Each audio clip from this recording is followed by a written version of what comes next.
Hey everybody, it's Dr. Jonathan. It's almost time to start and I'm just making sure everything's looking good. I am here live with the Althea Center Denver. I'm going to check in here with Susan, who is ready, and the plan here is to try to have more of a dialogue. It's not always easy with Facebook Live, although we're not quite ready to switch to Zooms for video calls for the Thursday 11 a.m. group with the Althea Center, 11 a.m. Mountain Time Denver. But we do, we have this class every week called Explorations, and it happens in person at 11 a.m. on Thursdays. And what makes it special is it's very much a dialogue, and it's very much everyone having a voice and contributing and being a part of it. So we'd like to have that kind of feeling today if possible. I don't want to just talk for, the next 50 minutes. So what you can do is either as I share my opening comments or after, you can post questions. And then our wonderful general manager or master of all things, Susan, is going to message me whatever it is, because I can't see what the heck any of these little things say. So rather than squinting a lot, I'm going to just fluff my hair, sit back, and let Susan do all the heavy lifting.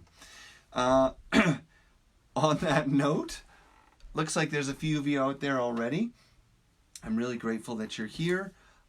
I was thinking it might be nice to start with a bit of an extended meditation, and then, of course, a poem, and then we will get into the topic of today, which was really inspired by one of our dear community members, Trisha.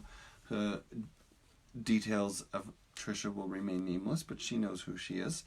And it's about what I think she even used the word, the liminal nature of this experience of quarantine. Now, liminal is one of those $10 words that I have really only encountered in university, specifically in the field of religious studies. And the word liminal refers to an experience or a being that exists between two worlds. So it's a common word in mythology studies or the study of religion. So the shaman traditionally is a liminal character, or exists in a liminal reality, meaning they're aware of everyday reality and they're aware of the spirit world. Now, you could also say that a celebrity has a liminal existence, right? So they live in this massive, high-demand public field of consciousness, and they are the embodiment of a persona, a caricature, and then there's also the real person.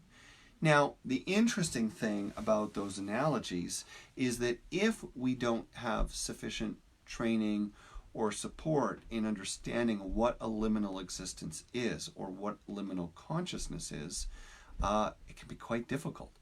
And so some of you have been reaching out to say that now that this quarantine and social distancing is going on longer, there's this sort of weird experience setting in of not quite being, at home in a regular way. It's not vacation, it's not a weekend, but not being engaged like normal either. It's not work, it's not, volunteering or going out with friends, social.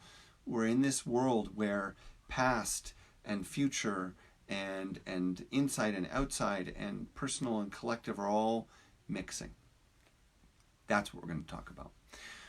On that note, I'm going to invite you to settle in with me. Let's take a deep breath, eyes closed, sitting comfortably but alert.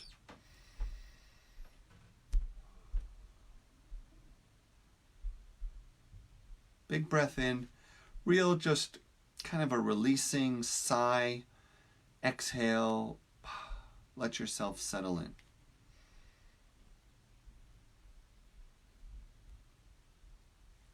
Concentrating on the exhale, long, full exhale, till you feel your stomach muscles contract.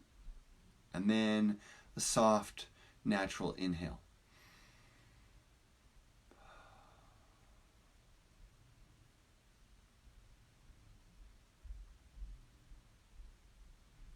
Allow your awareness to pay attention to the growing sense of stillness, the growing sense of silence.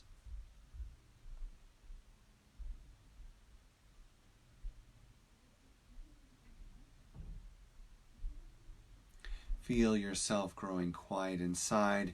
Feel yourself becoming relaxed with all that is within you and around you.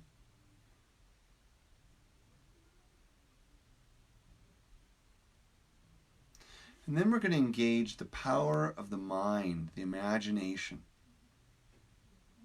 And I'm going to ask you to imagine that the earth below you, wherever you are, with eyes closed, seated, relaxed, alert, connecting with your stillness, that you can sense the earth beneath you, that you can sense its radiant energy and life force. Imagine that the earth is breathing up into the world, that it radiates a kind of light. Now you might imagine a golden light. I'm going to invite you to imagine a golden light coming up from the earth, from this rich, powerful, enduring material force. And you might send your awareness deep down into the magma, into the world's core, up through bedrock and sediment and sand and soil and concrete, radiating up into plants and trees and animals and people, radiating like an invisible cloud of light into the world, the earth breathing out power and energy.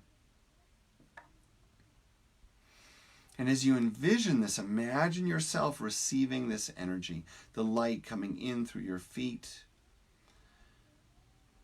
through your legs, past your hips, up your spine, filling your torso, arms, hands, into your face and head. Imagine what it might look like or feel like to be filled with this radiant, golden light, nourishing, sustaining, and connecting you to this great planet and all beings on it.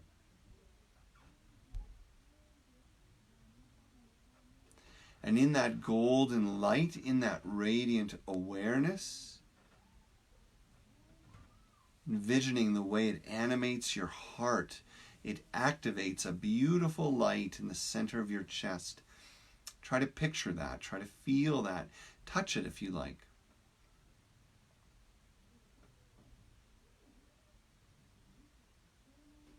And feel the way your heart is fed by the earth itself.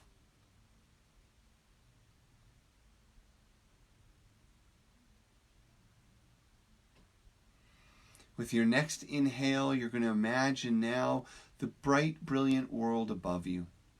Blue sky and clouds and beyond. The vastness of space, stars and planets, asteroids and supernovas, black holes, the infinite world above. Just picture, imagine that you are below this endless canopy of light and celestial energy.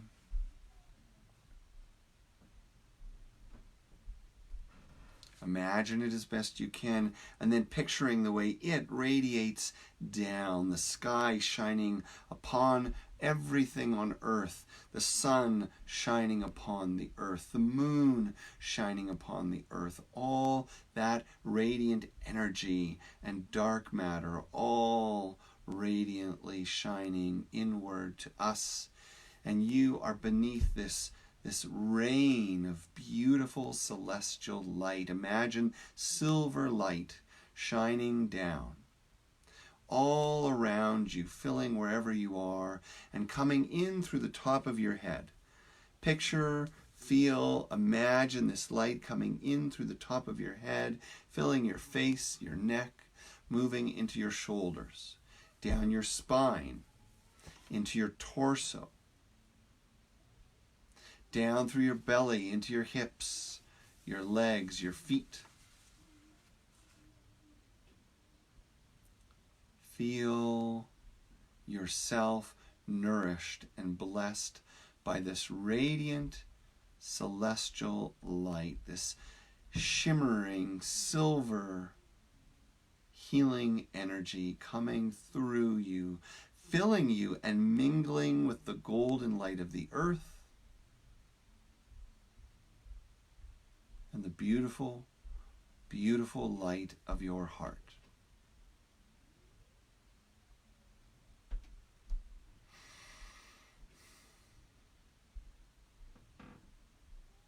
And in this way, feel yourself like a center point between heaven and earth, material and immaterial, form and formless, feminine and masculine.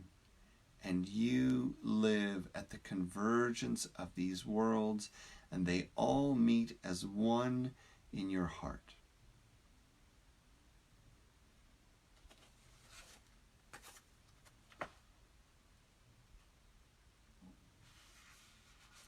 The great Spanish poet Antonio Machado wrote, "In our souls everything moves, guided by a mysterious hand. We know nothing of our own souls that are ununderstandable and say nothing.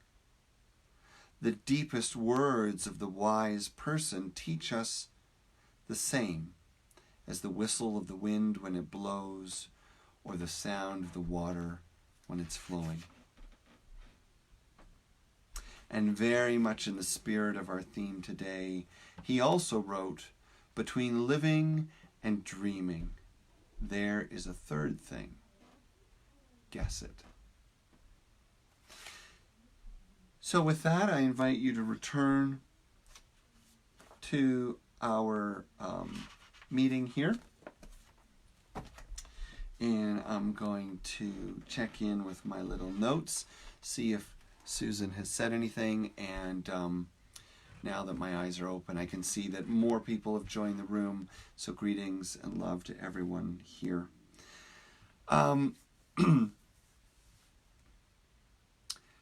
So to go into the theme of today, the idea of living between worlds, the liminal experience, I wanted to start with something that I don't think I really have yet since I started posting so much online, which is that most of us, many of us, are very much interested in how this time in history and the way the world is managing this crisis, this situation, can elevate us all. And yet, while many of us hold this philosophy and hope, we turn our attention, of course, to ourselves and what we can do, our own spiritual practice, our own consciousness, how we are coping day by day. But there's a little, if I may say, a little nuance in the conversations that I'm hearing that is very human, very normal. And that nuance is something like, I hope the world gets it right? Like, I hope we don't come out of this the same. I hope they take advantage of this time of change. And what's really critical to recognize, and this certainly plays into the topic of liminality, or existing between two worlds, there's a little bit of a subtle flavor of the problem being outside ourself, or some sense of disconnect between what you're doing at home in your social distancing, in your quarantine, in your stay-home order, and what's going on in the world. And this is a very, very modern phenomenon, actually, which is to believe that what happens to you is not happening to everyone. That your evolution is not necessarily evolving the collective evolution, and more so, that your ability to simply hold space, be still in love and abiding support of all that is, acceptance, love, allowing of all that is, that is actually making a difference.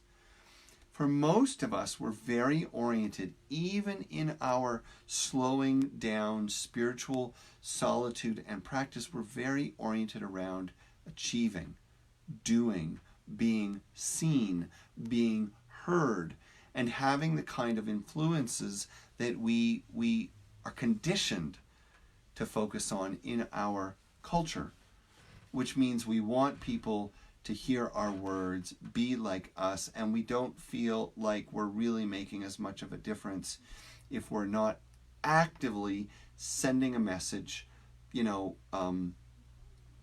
contributing hands-on. But there are all kinds of ways that our ancestors have taught us that we can participate in the world. In fact, it's pretty obvious that for the majority of human history, so let's say 30,000 years of human culture, it's probably more like 60, but let's just be conservative and say 30, 40,000 years. For 30,000 years, until maybe the last 150, it has always been assumed that prayer matters, meditation matters, that spiritual masters, people who can hold the consciousness of spirit, God, on earth, that it matters to all of us. That the cathedral is not just a place to go, it's an anchor where spirit pours into this world. That the sweat lodge isn't just a cleansing ritual to help prepare oneself for another season, it is a place where we move between worlds and we bring power and energy in. That the songs and prayers in the synagogue are not just to keep people focused or connected to culture and tradition, but they are literally vibrations that invite higher consciousness into the community experience. For most of human history, we have not only believed that, we have taken it for granted. That all consciousness is interrelated and that our thoughts and our feelings and our behaviors radiate throughout the spiritual world, and that the spiritual world radiates into our world, whether we perceive it or make time for it or not.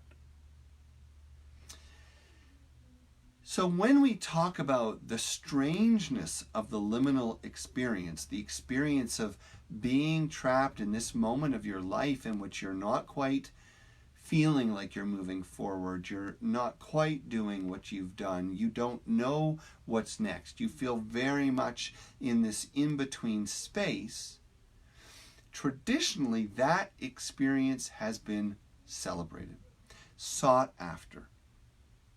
The monks, the shamans, saints, as we talked about in our course, Saints and Shamans, this is an experience they seek. This is an honor. This is a privilege. This is a way of being in service. That we hold the polarities of life as one within. That is the power and mastery of the liminal being. So I want to say a little more about that, but I want to just double check that the question that I have already is not necessarily related. It's a little bit of a sidestep, so I'll get to that question in a minute. So liminal beings, let's go back to this topic. In the East, in particular, there has always been a very strong focus on dissolving our attachment to time, preoccupation with the past, especially not just through repetitive thinking, but through emotional attachment, right? Emotional attachment to regret, to loss, maybe success we once had and now do not, or conversely, the future. Not just preoccupation with what will happen next, but again, the emotional distraction of worry, anxiety, fear. If you are not yet in a moment of tragedy or immediate acute suffering, illness, immediate acute loss of income and direct experience of that suffering, then much of the suffering and disconnect or suffering and pain we experience is really at our own hands. It comes from our attachment to the past and the future. In the Eastern tradition, particularly within the practice of mindfulness and traditions like Taoism and Buddhism, for example, there is a strong focus on learning to master the space between time. That if you're in a moment that feels like you don't know where you're coming from anymore or where you're going, that is a time to celebrate. Because that experience is the experience that the sages and masters wanted to cultivate, to identify with, to realize, to experience the unitive moment, the place between the chronology of where we're going and where we've been. Now, in indigenous traditions, typically the liminal dynamic that's highlighted is much more a focus around the spirit world and the material world. So classically speaking, the shaman, or traditional healer in most cases, is one whose gift is to travel in the spiritual world, to access information, to be familiar with spiritual beings, and to bring that information and integrate it into the material world. And conversely, to take the concerns and needs of the material world and, as a kind of ambassador, bring them through the liminal space into the spiritual world. Now, this takes more practice than one might think, more comfort than one might think. The more we dwell in the non-ordinary reality or the non-ordinary experience, the more it challenges our sense of self, like who and what we actually are. And that's probably what a lot of people are struggling with today. If I'm not here or there, and I'm not quite down or up, then what am I? So in the indigenous world, it's my experience that the shamans, traditionally speaking, were masters of that other sense of self, that other reality and the spirit being that we are, the energy being that we are. And by identifying with that, first and foremost, full moon last night. I can never sleep on a full moon. They learn to identify first as a spirit being, and then with the different dimensions that spirit being can enter. One being material and two being spiritual. But there is an entity, a consciousness that is you, that can actually travel between them. The most important practice when in a liminal experience of time or reality and space is to cultivate the ability to observe it, to notice how you feel about it, and become familiar with it. That's all. You don't have to do anything with it. Just start by learning. This is what it feels like. This is when I feel anxious because of it. This is when I feel unsettled because of it. This is when I feel comfortable because of it. All these things will help you to then navigate what arises. But if you don't establish your sense of self and comfort first, then it will always scare you or distract you. Make sense? All right. So there's certainly a lot more to say about liminal beings and liminal practices, but I encourage you to ask questions, send questions. Let's try to make this a bit of a dialogue. We have a pretty good group out there, about 34 people right now, and so you are all welcome to share questions, observations, concerns, and if it's something specifically that I can respond to, then Susan from our Althea team will send it to me here in a message, which is why I'm looking down. So let me go to the question that we do have so far. And it comes from one of our good friends, Philip. How do I balance practicing healing of mind, body, and spirit while still balancing all the internet options now? And I think, what's embedded in this question is the realization that true wholeness, true fullness, and true healing mentally, emotionally, physically, and spiritually cannot only be an online game. It cannot be a constant process of watching one teacher after the other, one practice after the other. Eventually that becomes a kind of distraction. So what Philip is actually pointing out for us is something really critical, which is that human beings thrive in what in the chaplaincy world is called an action reflection model. Now, I remember when I started to do my chaplaincy training that I kind of thought the action reflection model was sort of absurd because it was so obvious, but it's not, because too often we don't do it when we need it most. So let me explain a little bit about what that is. I'm very thirsty. Drink your water. Stay hydrated. So the action reflection model basically means that whatever you do actively in that masculine acquiring information, learning things, studying things, watching things, taking in things, more accumulating more and more knowledge and information, that you also need, I would argue, an equal or greater feminine embrace of what you've taken in.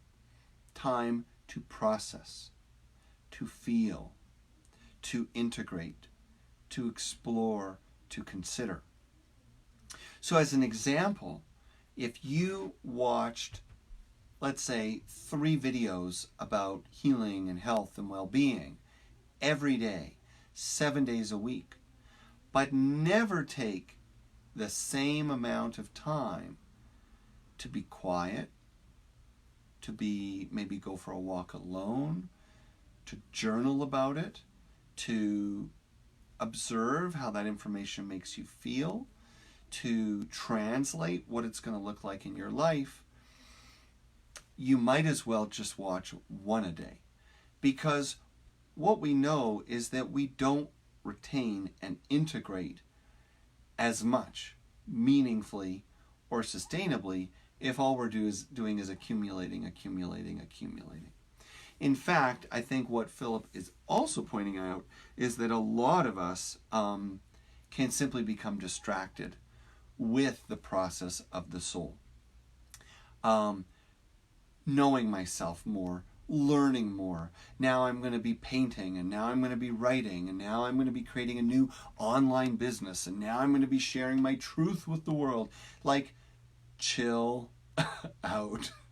Because if it's wholeness and healing that we seek, then whatever we acquire online, we need time to process, to feel, and to explore.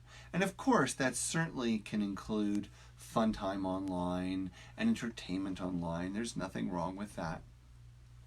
But if you remember the 3 channels of self that I talk about, the conditional outermost self, the essential soulful self, and then that universal spirit self that is not personal within, what we're talking about is that we must balance the amount of time we spend nourishing the soul and our individuality with the time that we actually spend letting it all go and just observing, feeling, and being okay with that liminal space. I'm not where I want to go yet. I'm not where I've been. And I've just acquired all this experience and knowledge. So the liminal state is actually very relevant for the healing process. Most of the healing process is liminal state. In other words, we want to go from where we've been into the healing model, course, or classroom and jump to the outcome. But there's a huge space between the old self with new information and the new self with information integrated. And this space in between is what we must practice cultivating time and energy for. And I dare say that the pandemic moment that we're in is forcing us or giving us a very generous obligation or opportunity to see that silent time, alone time, doing nothing is actually critical to integration and elevation. Last thing on that, it's also now been proven in neurological studies that the brain absolutely needs what you might call liminal time or time in between the training and the action to integrate. So if I've taught my son this, many times, if he's got a test, for example, they have in their school, well, especially now online, but in school, they would sometimes have a test at the end of the day and yet a period earlier in the day where they could review the material. And he would say to me, well, it's okay, I don't really need to study because I'm going to have time to study that day. And I would point out to him, you're never going to do as well on the test later in the day by studying in the morning as you will if you study the night before and sleep on it.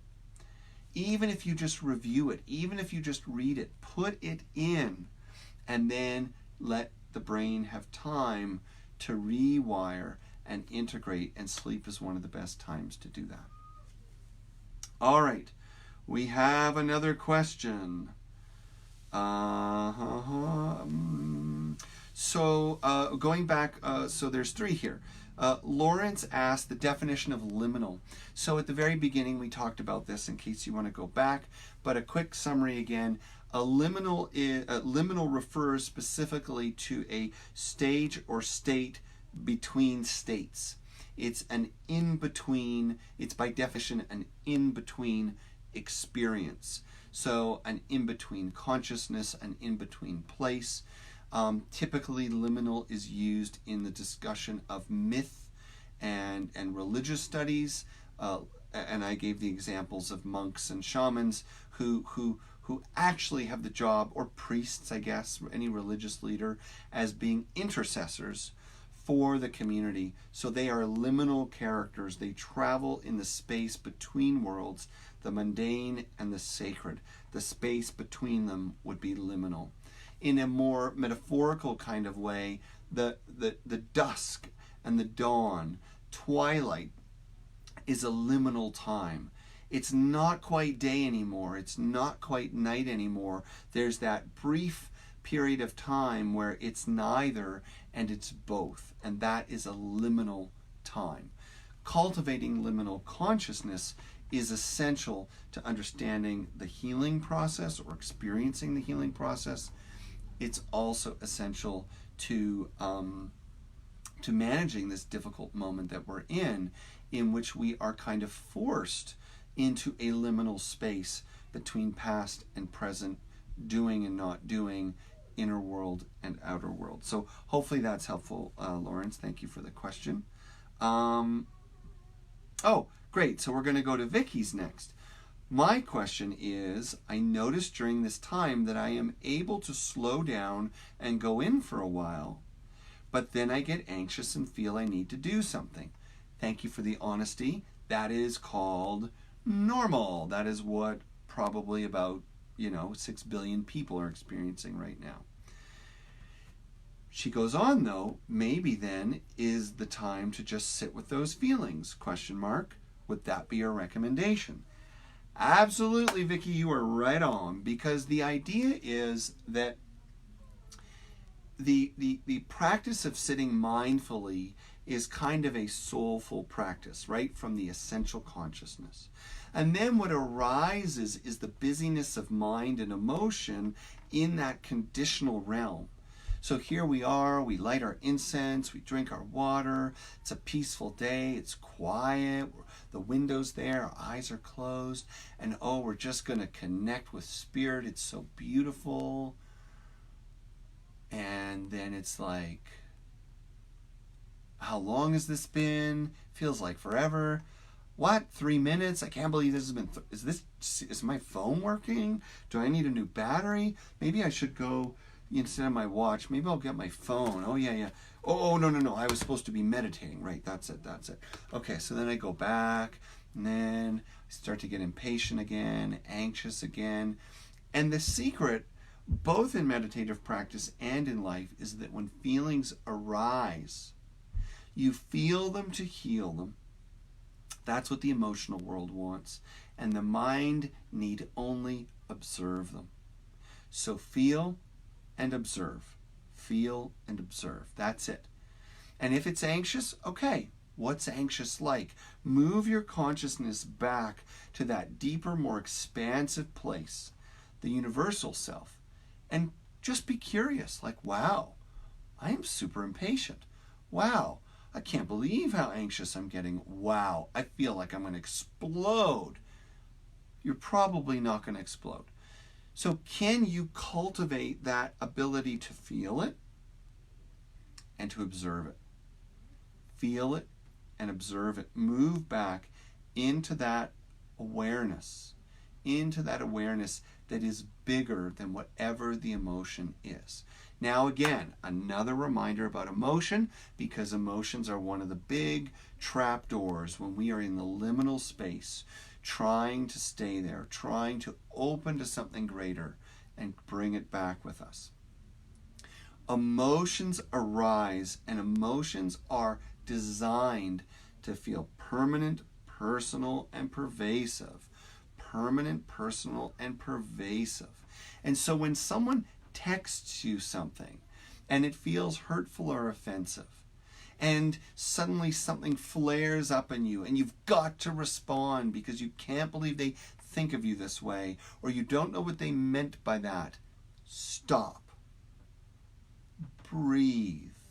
And remember, this might feel painful. This might feel personal. This might feel like it's always like this, and this person has to know what it is. None of that's true. That's only the emotional design built to get your attention, not so you will do something about it or do something with it, but so that you can breathe into it and feel it. Just feel it. Move the energy. Any emotion that arises is an energy that wants to move. So that's what you want to do with it. Watch the feeling, allow yourself to feel it, and return again and again to the larger, more loving, spacious reality that makes that feeling smaller. And if you really want a powerful experience, stay with it until something changes. Because anxiety about doing something may lead to guilt about not doing something, may lead to shame about not being worthy enough if you're not doing something, which may lead you to sorrow for some moment in your life in which you came to the conclusion that unless you did more, you wouldn't be loved. And all you're left with in that moment is tears and feeling and the understanding that you don't need to do anything to be loved. You don't need to be productive or busy. You can just be with yourself the way a tree is itself without any striving. A bird is itself without any striving. and yet they fulfill their purpose beautifully. So last comment on that. One of my favorite books, and I got so many books here, I don't know where the heck I put it, is the Stephen Mitchell version of the Tao Te Ching, Taoteching. That's the Tao, translation by Stephen Mitchell. And there's a beautiful passage in there in which it says something like, the great master knows that by doing nothing, everything is accomplished. And what they mean by that is not the cessation of movement. They mean the cessation of striving. That life has its own momentum and evolution and energy. And from that, wisdom arises. Knowing of what's next arises. We need nothing more. So hopefully that's helpful. We got about 10 minutes left. I have a question here, another question. This is exciting. Hang on a second. More water. All right. I've been experiencing deep experiences of, let's say, heightened states or spiritual states. How do I get back to self when in this state? Well, I'm excited to tell you that within 7 days, I will be releasing a new book on spiritual experience. And I will be giving that book out for free. It's not a promotional book. It's a real book. Just stay tuned and you'll find out how you can get a copy. This will be a very helpful book for people who have this question. What are the spiritual experiences available to me? How do I access them? How do I make sense of them? And very critical question, how do I come out of them and stay grounded? So the first thing I would say to this person is,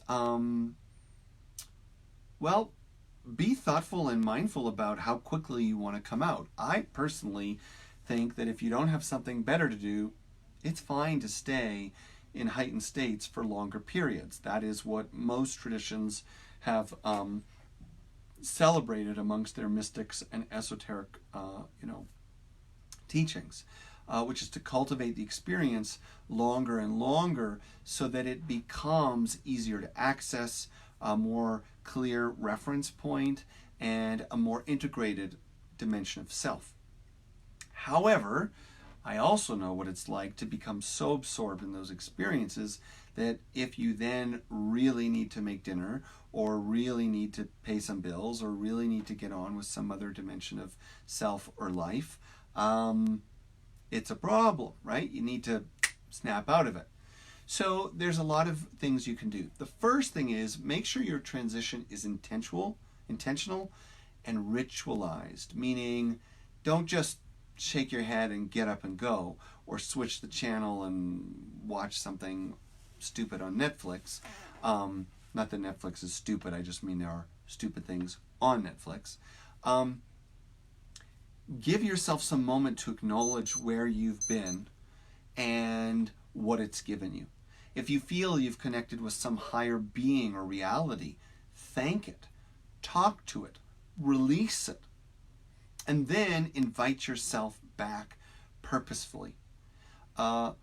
Food brings us back. Drinking water, eating something is grounding. If you can go outside, particularly if you're in sort of a little bit of distress over being so absorbed, barefoot in the grass is kind of a very old teaching. Washing your face is very helpful.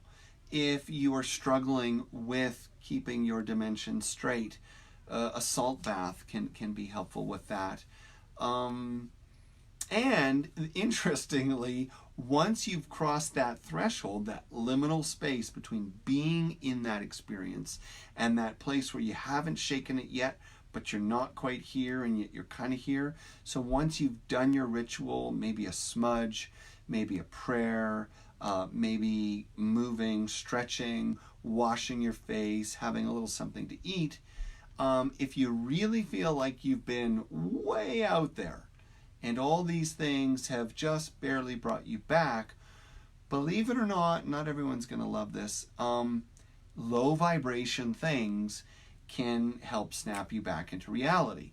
So that means that's when you do get to eat a little junk food, or that's when you do get to, and when I say junk food, of course, I mean sort of indulgent soul food. I don't really ever recommend a bag of Skittles. I don't think candy counts as food. Sorry. But you know, something that feels just a little more, you know, ice cream or toast with honey, or I don't know what's your sort of treat. But you can have something just a little more, you know, nourishing, or not nourishing, a little more, yeah, like soul food, right? And it's okay to watch something kind of stupid at that point, you know, put on, I've been thinking like Will Ferrell is like the greatest, you know, antidote for those moments where you're just getting a little too into your head, a little too etherical, right? Just put on something that just, some bathroom humor, some slapstick humor, and just get yourself back down into this reality. There's nothing wrong with that. Okay, we have just a few minutes left. I'm going to see if anyone has anything left to come in. And if not, we're going to do just a little closing prayer, closing meditation, something short, and we will be finished. Okay, I don't see anything. So I am very grateful for everyone who came here today. My eyesight is so terrible I can't even see. Okay, there we go. 39 people. Thank you, everyone. If you feel you missed something important, this will be recorded, or it is being recorded, and then it plays in our Facebook library for Althea Center, Denver. We absolutely love, welcome, and cherish donations. We don't have anything operating in our building right now. Our class income and rents is a huge part of how we stay alive and afloat.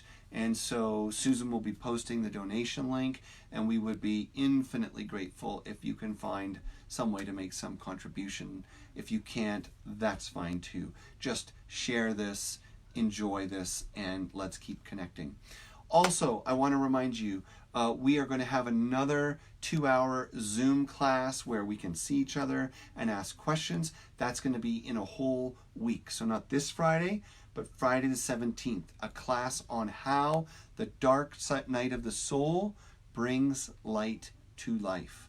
How the dark night of the soul brings light to life. And of course, the most important thing I hope you will join us for is Sunday. We will be doing a live Easter gathering at 10:30 a.m. Mountain Time. And we are planning to bring in Miss Wendy from the Queen City Jazz Band. She will hopefully, if we can get the tech right, share the screen with me and offer a song or two for you. And I will be unpacking how Christ consciousness, the life and teachings of Jesus, the liminal master, were absolutely everything we needed to avoid this moment we're in, to move through this moment we're in, and to embrace a new reality for our world. So please share that widely. We want to have a big group on Sunday so that we can explore the way the legacy, life, and lessons of Jesus are actually absolutely universal and everything we need for understanding the moment we're in, regardless of whether you're religious, Christian, Jewish, atheistic, Buddhist. We welcome you all for that. All right. Looks like we're ready to close. So I'm going to invite you to take a deep breath. We're going to get centered, and then I am going to share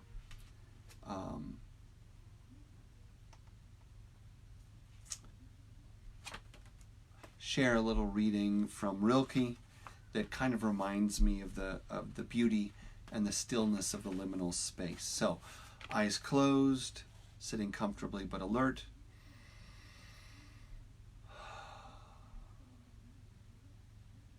Finding stillness within.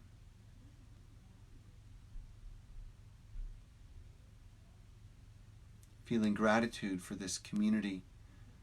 Everyone who watches this now and later, we are all in this together. And every one of us is a part of this global change in consciousness. This is not a spectator sport. What you do today matters. How you talk about this moment matters. How you feel about this moment, how you practice in the moment, it all matters so that we might move our human community and its relationship to this earth and all creatures. We can move it forward for the good of all.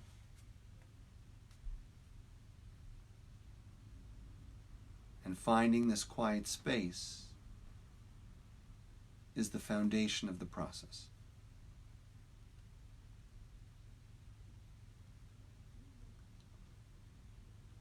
And Rilke writes, "We are the driving ones, but the step of time. I think of it as a dream in what forever remains. All that is hurrying soon will be over with. Only what lasts can bring us to truth. Young men and women, don't put your trust into the trials of flight, into the hot and quick. All things already rest, darkness and morning light, flower and book." So I thank you. I welcome you to another beautiful day in your life, and I hope you will join us on Sunday for our amazing Easter message and gathering. We love you. We thank you. We're grateful for your presence here, for your donations, and we'll see you soon.